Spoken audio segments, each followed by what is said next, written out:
Reuters news agency reported the Biden administration is discussing the possible lifting of its ban on U.S. sales of weapons to Saudi Arabia. This report has more details.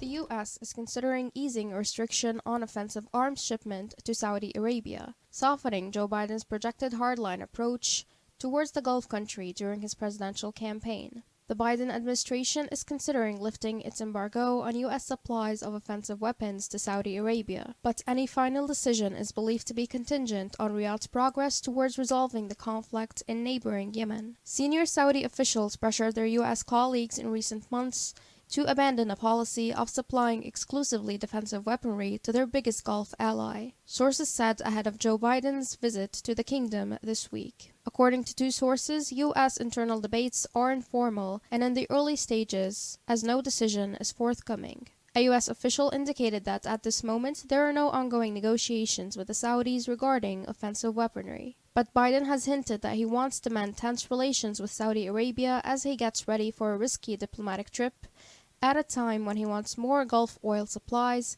and tighter Arab security ties with Israel to fight Iran. The Saudi Arabian assault against the Iran-aligned Houthis in Yemen, which has caused a significant number of civilian fatalities, has prompted Biden to take a stronger position shortly after assuming office at the beginning of last year. In February 2021, Biden said that the U.S. will no longer assist aggressive actions in Yemen, including related arms sales. These limits, which halted the kinds of weapons shipments that prior U.S. administrations had supported for decades, have incensed Saudi Arabia, the largest U.S. arms buyer. Since Russia's invasion of Ukraine in March, Biden's stance has softened. As a result, the United States and other Western nations have urged Saudi Arabia, the top oil exporter in the world, to increase oil production in order to make up for the loss of Russian supply. Saudi Arabia also earned praise from the White House for agreeing in early June to a 2-month extension of the ceasefire in Yemen, the site of the greatest humanitarian disaster in history.